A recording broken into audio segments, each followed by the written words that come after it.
Início Prefácio. O nome do vento. Prólogo. Um silêncio de 3 partes. Noite outra vez. A pousada Marco do Percurso estava em silêncio.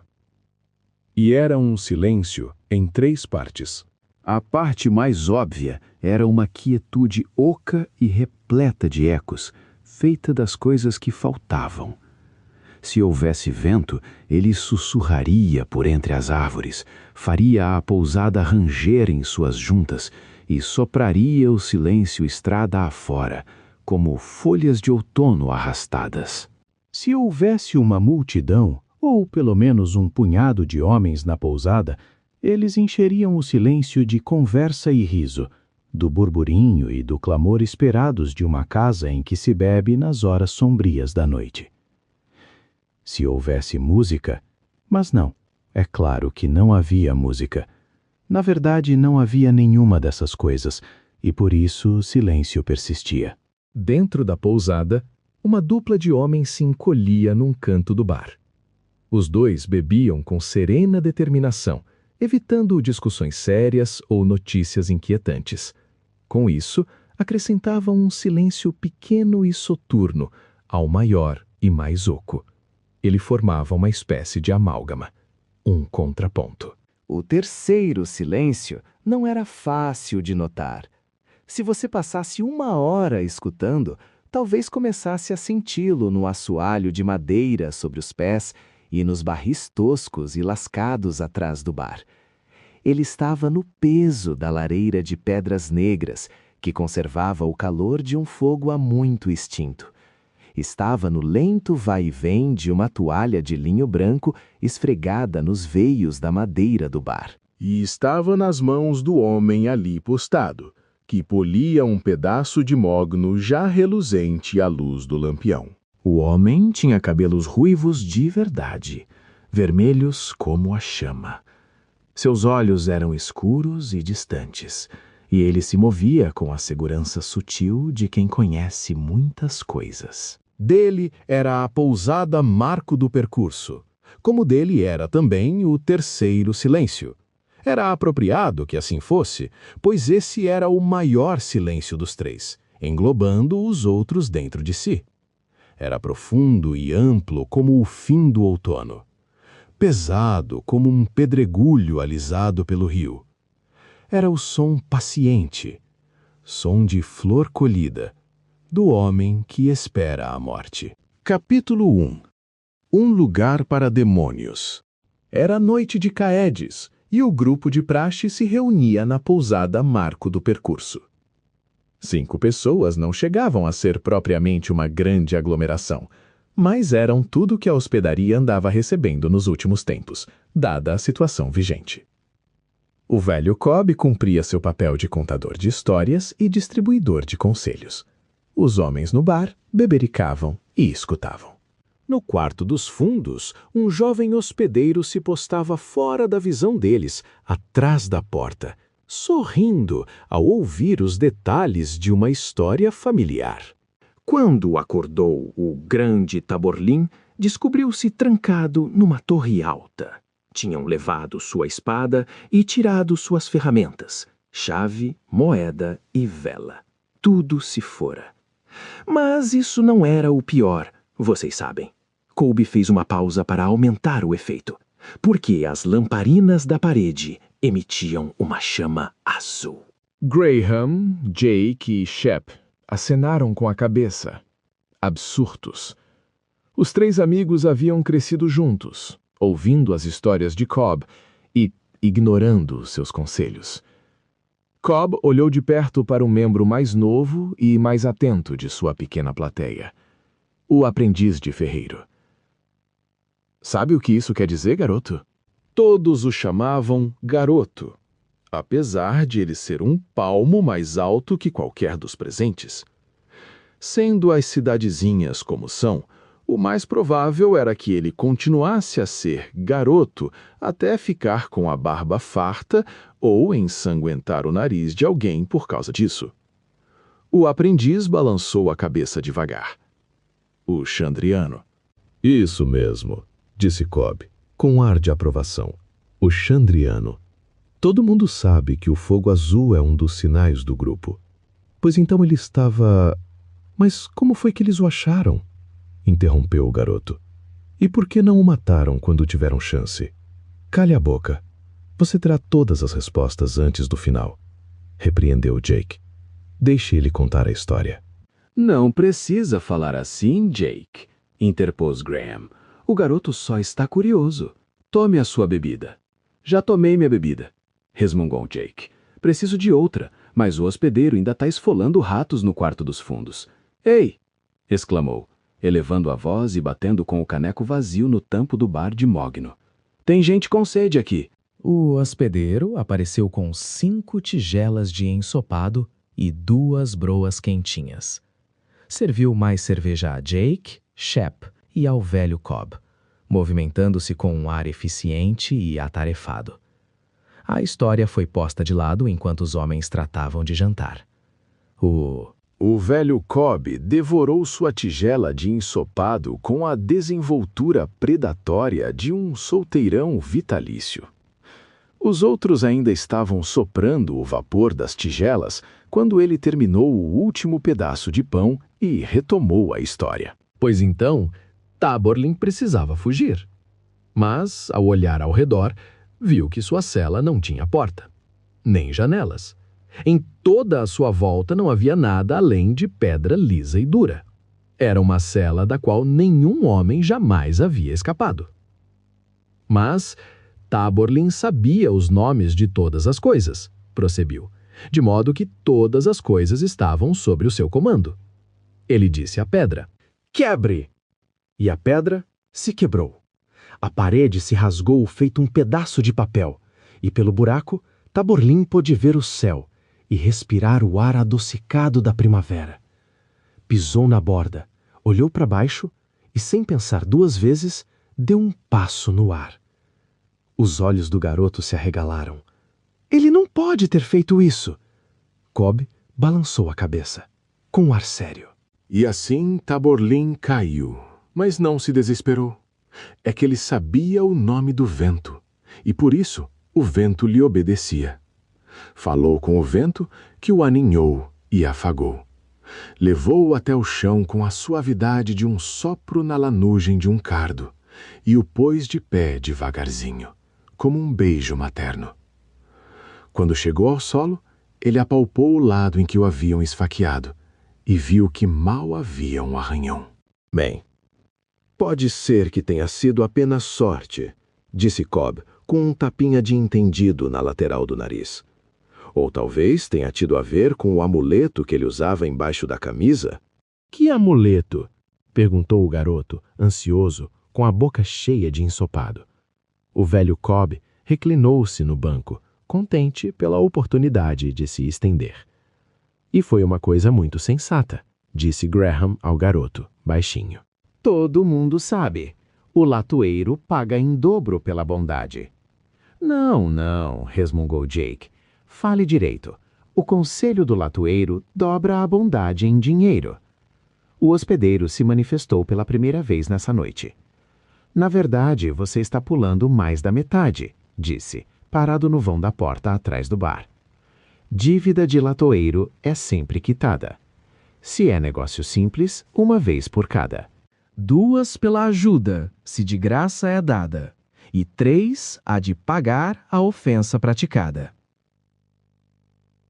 Os homens do bar pareceram quase surpresos ao ver Coach parado ali.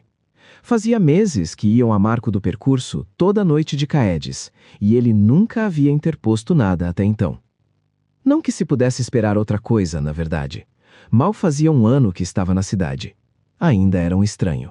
Aprendiz de ferreiro, morava lá desde os 11 anos, e todos ainda se referiam a ele como aquele garoto de Ranish, como se Ranish fosse outro país e não uma cidade a menos de 50 quilômetros de distância.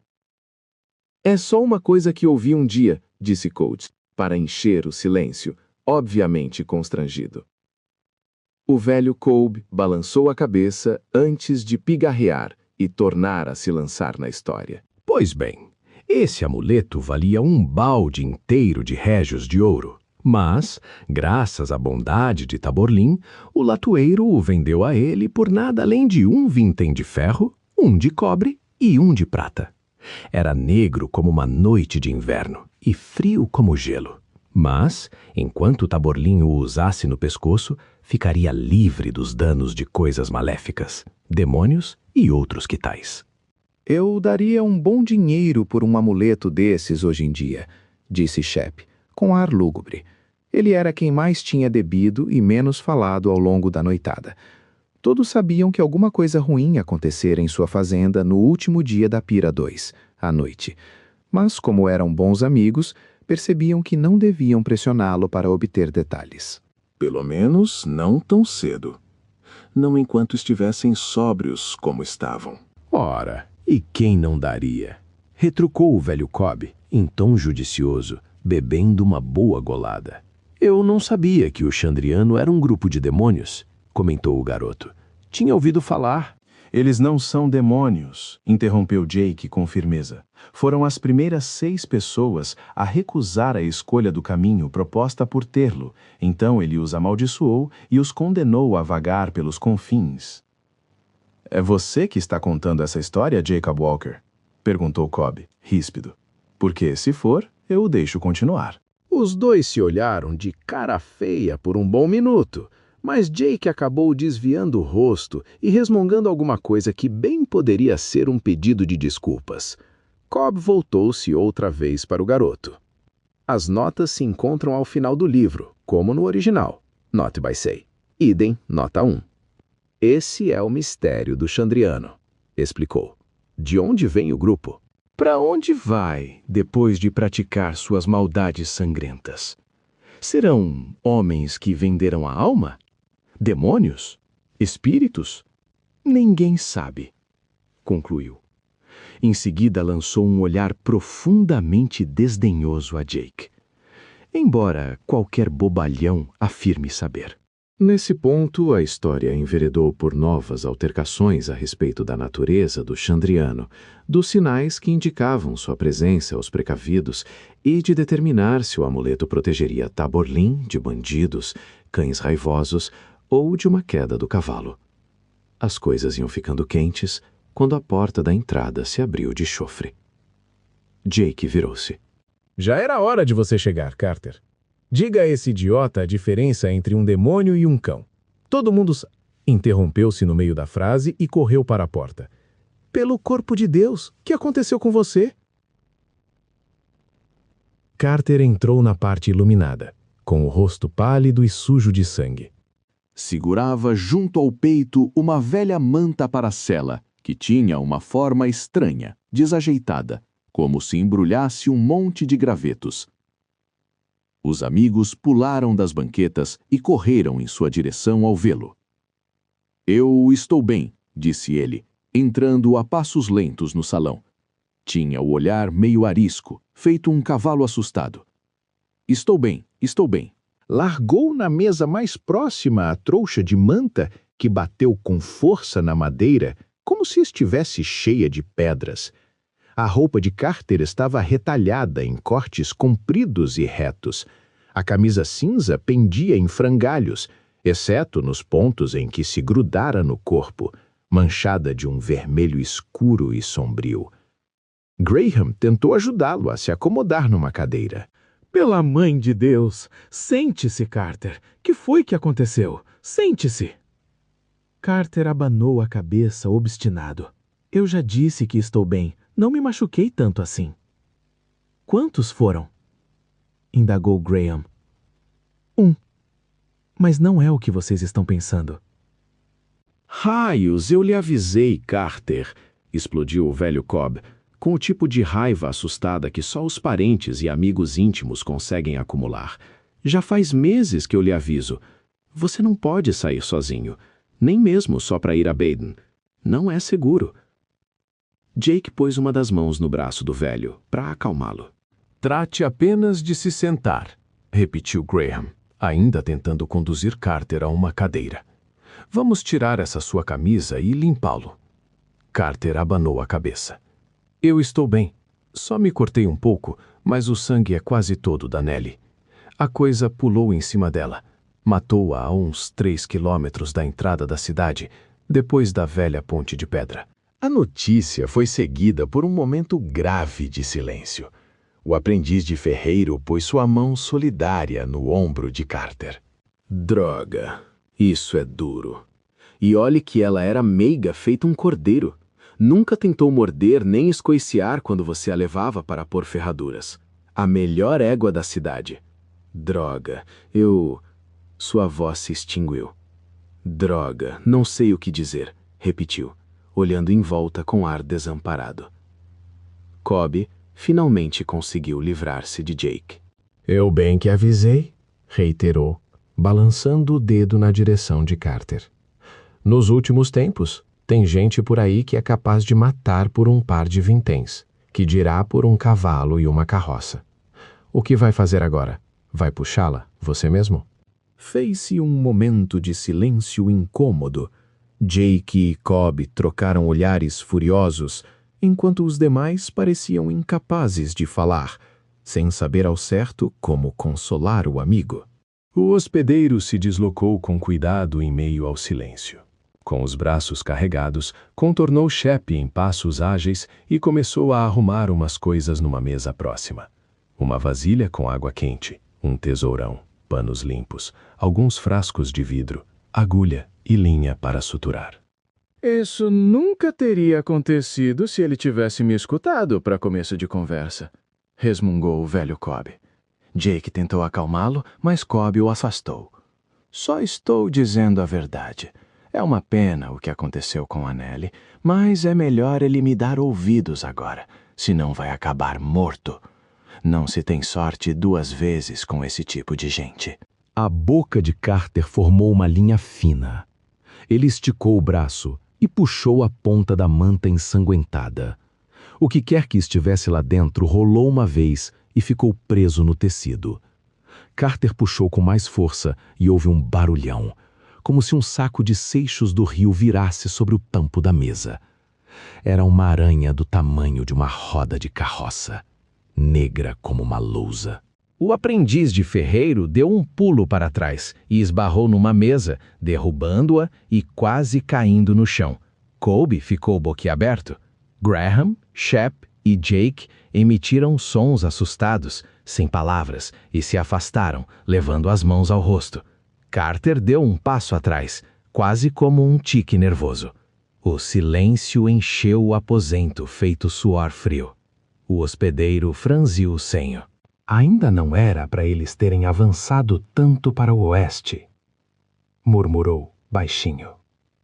Não fosse o silêncio, era improvável que alguém o tivesse ouvido. Mas ouviram. Desviaram os olhos da coisa em cima da mesa e fitaram o homem ruivo, emudecidos. Jake foi o primeiro a recuperar a voz. Você sabe o que é isso? O hospedeiro tinha o olhar distante. Skrael, respondeu ele, distraído. Eu pensava que as montanhas... Skrael? Jake o interrompeu. Pelo corpo enegrecido de Deus, Scott. Você já viu uma dessas coisas? Hein? Fez o hospedeiro ruivo, levantando os olhos abruptamente, como se de repente se lembrasse de onde estava. Ah, não, é claro que não, disse. Ao ver que era o único situado a um braço de distância daquela coisa escura, deu um passo comedido para trás. Foi só uma história que ouvi. Todos o fitaram. Vocês se lembram do mercador que passou por aqui há umas 2 onzenas? Todos fizeram que sim. O cretino tentou me cobrar 10 vinténs por 200 gramas de sal, disse Cobb, pensativo, repetindo a queixa talvez pela 100ª vez. Eu gostaria de ter comprado um pouco, resmungou Jake. Graham assentiu em silêncio, balançando a cabeça. Ele era um pão duro nojento, cuspiu Cobb, parecendo consolar-se com as palavras conhecidas. 2 eu poderia pagar, numa hora de aperto, mas 10 é um roubo. Não se houver mais dessas aí na estrada, disse Shep, com ar sinistro. Todos os olhos se voltaram para a coisa na mesa. Ele me disse ter ouvido falar delas lá perto de Melcombe, Apressou-se a explicar Colt, observando os rostos de todos, enquanto o grupo estudava a coisa na mesa. Achei que só estava tentando aumentar os preços. O que mais ele disse? Perguntou Carter. O hospedeiro fez um ar pensativo por um instante, depois deu de ombros. Não peguei a história toda, ele só passou umas 2 horas na cidade. Não gosto de aranhas, disse o aprendiz de ferreiro, que continuou do outro lado da mesa, a uns 4 metros de distância. Cubra isso. Não é aranha, disse Jake. Não tem olhos. E também não tem boca, observou Carter. Como é que isso come? E come o quê? Perguntou Shep, desanimado. O hospedeiro continuou a fitar a coisa com curiosidade. Chegou mais perto, estendendo a mão. Todos se afastaram um pouquinho mais da mesa. Cuidado, disse Carter.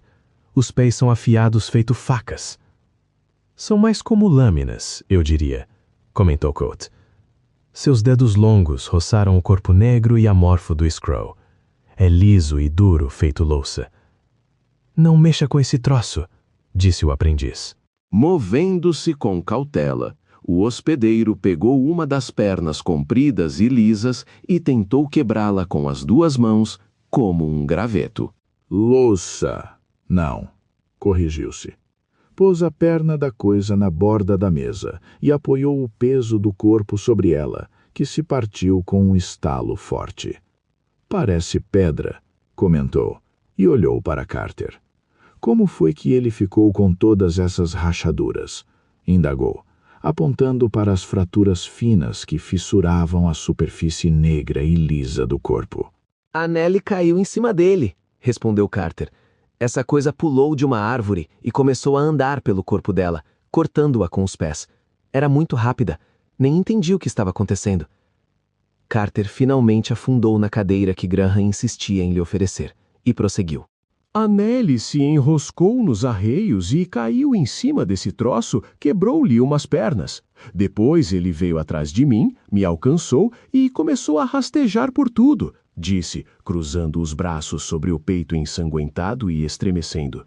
Consegui arrancá-lo de mim e pulei em cima dele com toda a força. Depois ele subiu em mim de novo.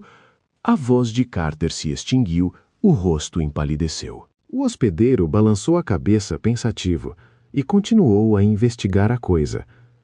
Não há sangue, nem órgãos.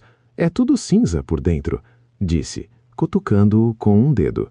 Feito um cogumelo. Pelo grande Terlo, deixe isso em paz, implorou o aprendiz. Às vezes as aranhas se crispam depois de mortas. Escutem só o que vocês estão dizendo, veio a observação cáustica de Cobb. Aranhas não ficam do tamanho de porcos. Vocês sabem o que é isso, afirmou, olhando em volta e encarando cada um dos presentes. É um demônio. Todos olharam para a coisa quebrada. Ora, vamos, discordou Jake, basicamente por hábito. Isso não parece... Fez um gesto desconjuntado. Não pode. Todos sabiam o que ele estava pensando. É claro que haviam demônios no mundo, mas eram como os anjos de Telo, iguais a heróis e reis. Seu lugar era nas histórias. Eles pertenciam ao Era Uma Vez.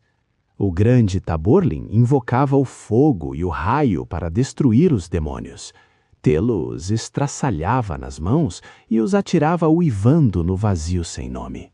Um amigo de infância não pisoteava um sujeito até a morte na estrada para Peyton-Bright.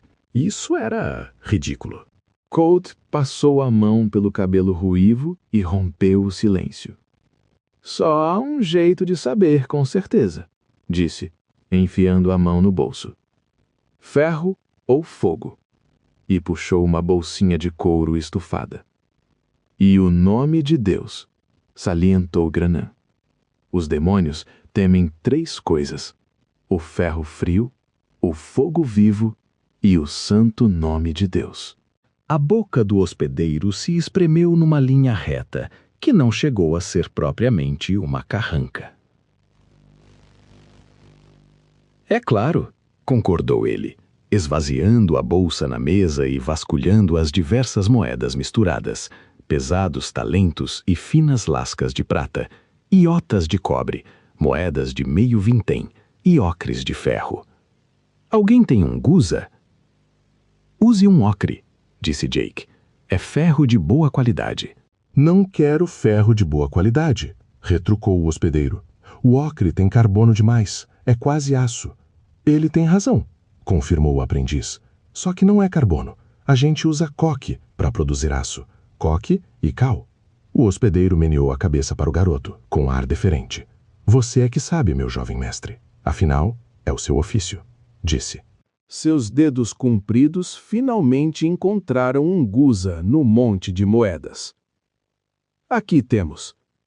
O que é que isso vai fazer? Perguntou Jake. O ferro mata demônios, respondeu Cobb, com a voz insegura. Mas esse já morreu. Pode ser que não faça nada. Só há um jeito de descobrir, disse o hospedeiro, cruzando rapidamente o olhar com cada um deles, como se os avaliasse. Depois virou-se com deliberação para a mesa e os outros se afastaram um pouquinho mais. Colt comprimiu o guza de ferro na lateral negra da criatura e houve um estalido curto e estridente, como uma tora de pinho estalando na fogueira. Todos se assustaram, depois se acalmaram, vendo a coisa negra permanecer imóvel.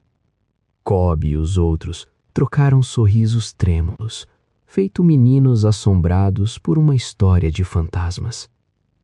Os sorrisos murcharam quando a sala se encheu do aroma adocicado e acre, de flores em putrefação e cabelo queimado.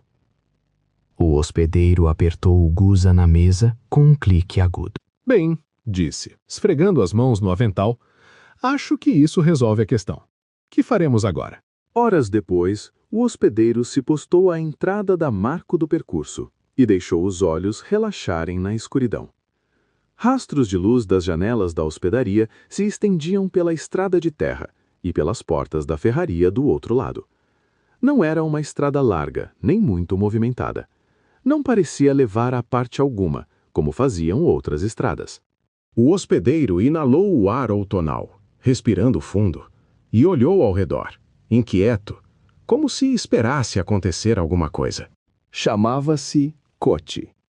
Escolhera o nome com cuidado ao chegar a esse lugar. Havia adotado um nome novo pela maioria das razões habituais, e também por algumas inusitadas, dentre as quais se destacava o fato de os nomes não lhe serem importantes. Levantando os olhos, ele viu milhares de estrelas cintilando no veludo escuro de uma noite sem lua. Conhecia todas, com suas histórias e seus nomes. Conhecia-as de um jeito familiar, como conhecia as próprias mãos. Baixou os olhos, soltou um suspiro sem se dar conta, e tornou a entrar. Trancou a porta e as venezianas das janelas largas da hospedaria, como para se afastar das estrelas e todos os seus nomes variados. Varreu metodicamente o chão, limpando todos os cantos. Lavou as mesas e o bar, movendo-se com eficiência paciente. Ao cabo de 1 hora de trabalho, a água do balde ainda estava tão limpa que uma dama poderia usá-la para lavar as mãos. Por último, puxou uma banqueta atrás do bar e começou a polir o vasto sortimento de garrafas aninhadas entre os 2 enormes barris. Nem de longe foi tão desenvolto e eficiente nessa tarefa quanto nas anteriores, e não tardou a ficar claro que o polimento era apenas uma desculpa para tocar e segurar. Colt chegou até a cantarolar um pouco, embora não o percebesse, e teria assustado a voz se o soubesse. Enquanto girava as garrafas nas mãos longas e graciosas, o movimento familiar alisou algumas rugas de fadiga em seu rosto, fazendo-o parecer mais jovem, com certeza abaixo dos 30 anos. Nem chegava perto dos 30. Jovem para um hospedeiro. Jovem para um homem com tantas rugas de cansaço no rosto. Colt chegou ao alto da escada e abriu a porta. Seu quarto era austero, quase monástico. Havia uma lareira de pedra negra no centro do cômodo, um par de poltronas e uma mesinha. Os outros móveis eram uma cama estreita e um baú grande e escuro a seus pés. Nada decorava as paredes nem cobria o assoalho de madeira. Houve passos no corredor e um rapaz entrou no quarto carregando uma tigela fumegante de guisado, que recendia a pimenta. Era moreno e atraente, de sorriso fácil e olhar astuto. "Faz uma boa onzena que você não fica aberto até tão tarde", disse, entregando a tigela. "Hoje as histórias devem ter sido boas, Hash." Rash era outro nome do hospedeiro, quase um apelido. Ouvi-lo o fez repuxar um canto da boca num sorriso irônico, enquanto afundava na poltrona em frente à lareira. "E então, o que aprendeu hoje, Bast?" "Hoje, mestre, aprendi porque os grandes amantes enxergam melhor do que os grandes eruditos." "E qual é a razão, Bast?" perguntou Coach, com um toque levemente divertido na voz. Bast fechou a porta e foi sentar na segunda poltrona, virando-a de frente para o professor e a lareira. Movia-se com estranha graça e delicadeza, como se estivesse prestes a dançar. Bem, Hash, todos os livros enriquecedores ficam em lugares fechados, nos quais a luz é ruim. Mas as moças encantadoras tendem a ficar do lado de fora, ao sol, e por isso são muito mais fáceis de estudar, sem risco de prejudicar os olhos. Cote assentiu com a cabeça e disse: "Mas um aluno excepcionalmente inteligente poderia levar o livro para o lado de fora e melhorar sua situação sem medo de reduzir sua amada faculdade da visão?" "Também pensei nisso, Hash, por ser, é claro, um aluno excepcionalmente inteligente. Mas quando encontrei um lugar ao sol em que podia ler, apareceu uma moça bonita que me impediu de fazer qualquer coisa desse tipo", concluiu com um floreio. Coach deu um suspiro. "Será que tenho razão ao presumir que você não conseguiu ler nada?" "Mas quando encontrei um lugar ao sol em que podia ler, apareceu uma moça bonita que me impediu de fazer qualquer coisa desse tipo", concluiu com um floreio. Coach deu um suspiro. "Será que tenho razão ao presumir que você não conseguiu ler nada do Cellum Tinturi hoje?" Bast conseguiu fazer um ar meio envergonhado. Contemplando o fogo, Coach tentou assumir uma expressão severa, mas fracassou. "Ah, Bast, espero que ela tenha sido encantadora como uma brisa morna na sombra. Sou um mau professor por dizer isso, mas fico contente. Não estou com disposição para uma longa série de aulas neste momento", disse. Houve um instante de silêncio. Hoje à noite, o Carter foi atacado por um escrel. O sorriso fácil de Bast ruiu como uma máscara rachada, deixando seu rosto abalado e pálido. "Scrael?" repetiu. Chegou quase a ficar de pé, como se fosse disparar do quarto, depois franziu o senho, sem jeito, e se obrigou a sentar novamente. "Como você soube? Quem encontrou o corpo?" "Ele ainda está vivo, Bast. Carter trouxe o Scrael para cá. Só havia um." "Não existe isso de Scrael sozinho", contrapôs Bast, categórico. "Você sabe." "Eu sei", concordou Cote, "mas persiste o fato de que só havia um." "E ele o matou?" indagou Bast. "Não pode ter sido um Scrael." "Talvez." Bast: "Era um Scrael. Eu o vi", declarou Cote, lançando-lhe um olhar sério. "Ele teve sorte, só isso." Mesmo assim, ficou muito machucado. 48 pontos. Usei quase toda a minha linha de sutura, informou, beliscando o ensopado na tigela. "Se alguém perguntar, diga que meu avô era guarda de caravanas e me ensinou a limpar e suturar ferimentos." Hoje eles estavam chocados demais para perguntar, mas amanhã pode ser que alguns fiquem curiosos. "Não quero que isso aconteça", completou. Soprou a tigela e levantou uma nuvem de vapor quente em volta do rosto. "O que você fez com o corpo?" "Eu não fiz nada", disse Cote, em tom incisivo. "Eu sou apenas um hospedeiro. Esse tipo de coisa está muito além da minha alçada. Hash, você não pode simplesmente deixar que eles se metam nisso sozinhos." Cote deu um suspiro. "Eles o levaram para o padre. Ele fez tudo certo, por todas as razões erradas." Basta abriu a boca, mas Cote prosseguiu antes que ele pudesse dizer alguma coisa. "Sim, Eu me certifiquei de que a cova fosse bem funda. Sim, certifiquei-me de que houvesse madeira de sorver a brava no fogo. Sim, certifiquei-me de que o queimassem por muito tempo na fogueira ardente antes de enterrá-lo. E... Sim, eu me assegurei de que ninguém guardasse um pedaço dele como lembrança. Completou, franzindo o sobreolhou, até quase juntar as sobrancelhas. Não sou idiota, você sabe. Bess relaxou visivelmente, reacomodando-se na poltrona.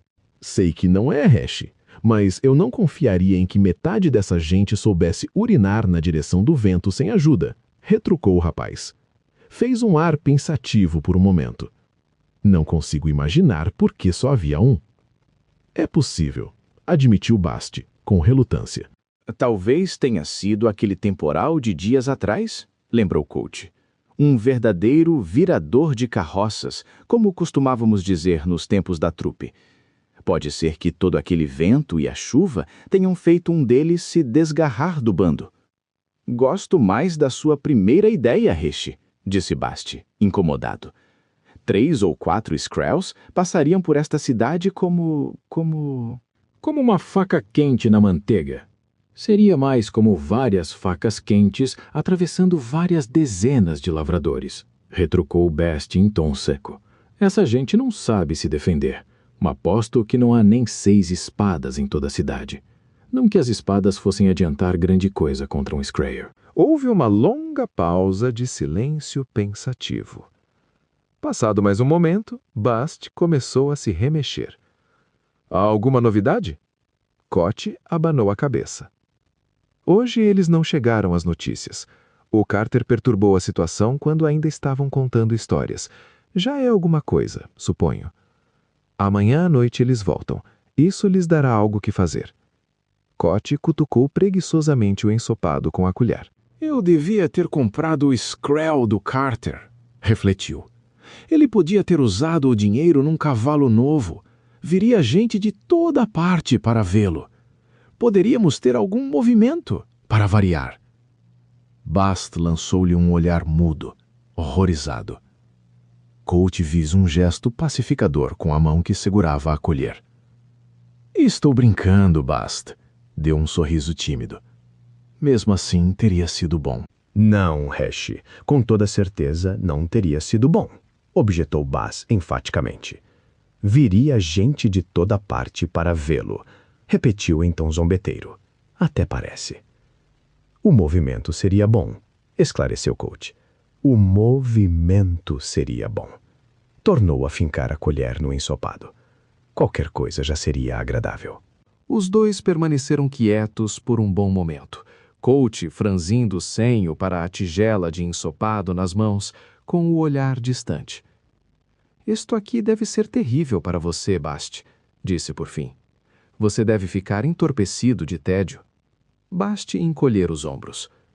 Há umas esposas jovens na cidade e um punhado disperso de filhas. Disse, sorrindo feito criança. Sou levado a criar minha própria diversão. Isso é bom, Bast. E veio outro silêncio. Colt pôs mais uma colherada na boca, mastigou e engoliu. Eles acharam que era um demônio, sabe? Bast deu de ombros. É bem possível que fosse, Hash. Provavelmente é a melhor coisa que eles podem achar. Eu sei. Eu os incentivei, na verdade. Mas você sabe o que isso significa, disse. Fitou Bast nos olhos.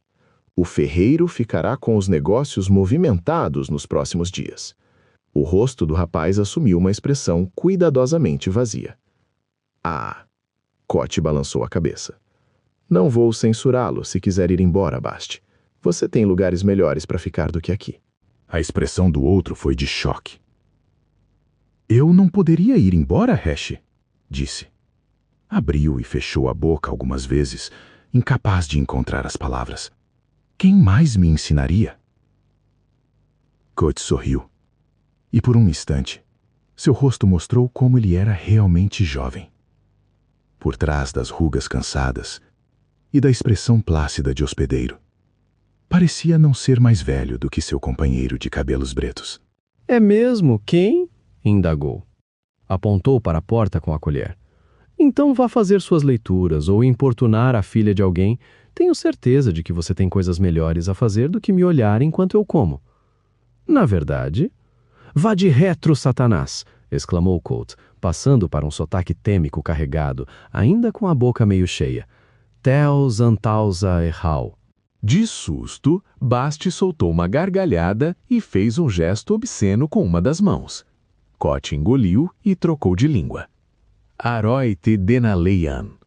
Ora, francamente, censurou Basti, cujo sorriso se desfez. Isso é ofensivo. Em nome da terra e da pedra, eu o renego, fez Cote. Molhou os dedos na xícara a seu lado e borrifou umas gotas sem cerimônia na direção de Basti. Que seja banida a sedução. Com cidra? Perguntou ele, que conseguiu fazer um ar divertido e irritado ao mesmo tempo, enquanto secava uma gota de líquido no peito da camisa. É melhor isso não manchar. Coach comeu outra colherada.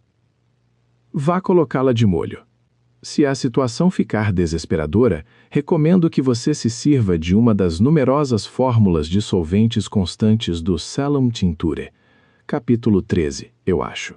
Ótimo, disse Bast. Levantou-se e se encaminhou para a porta, pisando com uma graça estranha e desenvolta. Chame se precisar de alguma coisa. E fechou a porta ao sair. Coach comeu devagar, enxugando o restinho do ensopado com um pedaço de pão. Olhou pela janela enquanto comia, ou tentou, já que a luz da lamparina transformava sua superfície num espelho contra a escuridão ao fundo. Seus olhos vagaram pelo quarto, inquietos. A lareira era feita da mesma rocha negra da que ficava no térreo. Situava-se no centro do cômodo, uma pequena proeza de engenharia da qual Coach se orgulhava muito. A cama era pequena, pouco mais que um catre, e quem a tocasse veria que o colchão era quase inexistente. Um observador tarimbado talvez notasse que havia uma coisa que o olhar dele evitava. Do mesmo jeito que se evita encarar um ex-amante num jantar formal ou um velho inimigo sentado do outro lado do salão de uma taberna cheia tarde da noite. Coté tentou relaxar. Não conseguiu. Remexeu-se, suspirou, mudou de posição na poltrona e, sem querer, deu com os olhos no baú, aos pés da cama. Era de roá, uma espécie rara e pesada de madeira, preta como carvão e lisa como vidro polido. Valorizada por perfumistas e alquimistas, um pedacinho dela, do tamanho do polegar, valia facilmente seu peso em ouro. Ter um baú dessa madeira ia muito além da extravagância. O baú tinha 3 fechos, um de ferro, um de cobre e um terceiro que não se podia ver. Nessa noite, a madeira enchia o quarto do aroma quase imperceptível de frutas cítricas e ferro ao ser temperado. Ao pousarem no baú, os olhos de Coach não se desviaram depressa. Não resvalaram de lado com ar sonso, como se ele quisesse fingir que o baú não estava lá. Mas, em 1 minuto de contemplação, seu rosto recuperou todas as rugas que os prazeres simples do dia tinham aos poucos alisado. O consolo trazido pelas garrafas e pelos livros se apagou num segundo, não deixando em seu olhar nada além de vazio e dor. Por um momento, a saudade e o pesar intensos entraram em guerra em sua face. Depois desapareceram, substituídos pelo rosto fatigado de um hospedeiro, de um homem que se dava o nome de Cote. Ele tornou a suspirar, sem perceber, e se forçou a ficar de pé. Demorou muito até passar pelo baú e chegar à cama. Uma vez deitado, custou muito a dormir. Como imaginar a Coach, eles voltaram a marco do percurso na noite seguinte para jantar e beber. Houve algumas tentativas frouxas de contar histórias, mas logo se extinguiram. Ninguém estava mesmo no clima. Por isso, ainda era cedo quando a discussão se voltou para assuntos de maior peso. Os homens remoeram os boatos que haviam chegado à cidade, quase todos perturbadores. O rei penitente vinha enfrentando dificuldades com os rebeldes em Ressavik. Isso causou certa apreensão, mas apenas num sentido geral. Rezavek ficava muito longe, e até Cobb, o mais experiente deles, teria dificuldade para encontrá-la no mapa. Os homens discutiram a guerra em seus próprios termos. Cobb previu uma terceira arrecadação de impostos depois de terminada a colheita. Ninguém o contestou, embora não houvesse na memória viva nenhum ano em que o povo tivesse sido sangrado 3 vezes. Jake achou que a safra seria boa o bastante para que a terceira cobrança não levasse a maioria das famílias à bancarrota, exceto os Bentley, que já andavam apertados mesmo, os Orison, cujas ovelhas continuavam a desaparecer, e Martin Maluco, que nesse ano só havia plantado cevada. Todos os lavradores com um mínimo de cérebro tinham plantado feijão.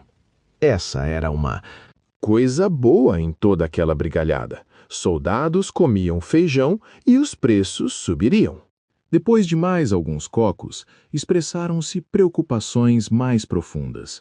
As estradas estavam cheias de soldados desertores e outros oportunistas, o que tornava arriscadas até as viagens curtas. As estradas eram sempre ruins, é claro, assim como o inverno era sempre frio. A pessoa reclamava, tomava precauções sensatas e ia tratando de levar a vida. Mas isso era diferente. Nos 2 meses anteriores, as estradas tinham ficado tão ruins que as pessoas haviam parado de reclamar. A última caravana tivera 2 carroças e 4 guardas. O mercador pedia 10 vinténs por 200. Gramas de sal, 15 por um torrão de açúcar. Ele não tinha pimenta, canela nem chocolate. Tinha uma pequena saca de café, mas pedia 2 talentos de prata por ela. No começo, as pessoas riram de seus preços. Depois, quando fincara a pé, o pessoal cuspira e praguejara contra ele.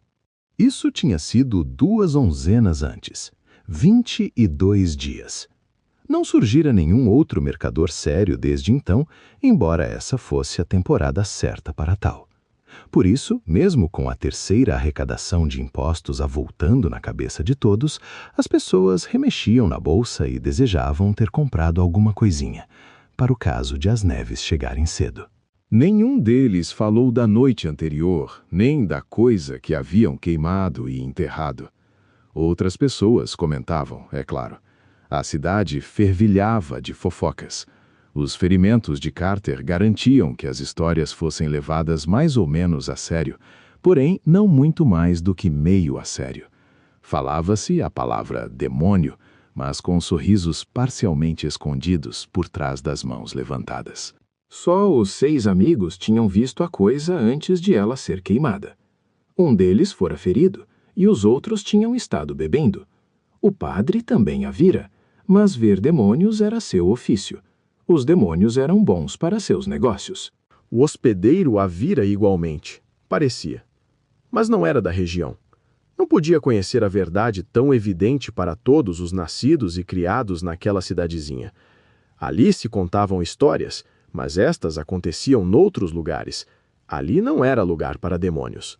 Além disso, as coisas já andavam mal o suficiente sem que se acrescentassem outros problemas. Cobb e os demais sabiam que não fazia sentido conversar sobre o assunto. Tentar convencer a população só faria transformá-los em motivo de chacota, como o Martin Maluco, que já fazia anos que tentava escavar um poço dentro de casa. Mesmo assim, cada um deles comprou do ferreiro um pedaço de ferro batido tão pesado quanto era capaz de manejar, e nenhum comentou sobre o que pensava. Em vez disso, todos se queixaram de que as estradas andavam ruins e vinham piorando. Falaram de mercadores, desertores e impostos e de não haver sal suficiente para atravessar o inverno. Recordaram que 3 anos antes, ninguém pensava em fechar as portas à noite, muito menos em lhes pôr trancas. A partir daí, a conversa tomou um rumo decrescente. E, embora ninguém dissesse o que pensava, a noite terminou com um toque de tristeza. Do jeito que os tempos andavam, a maioria acabava assim, ultimamente.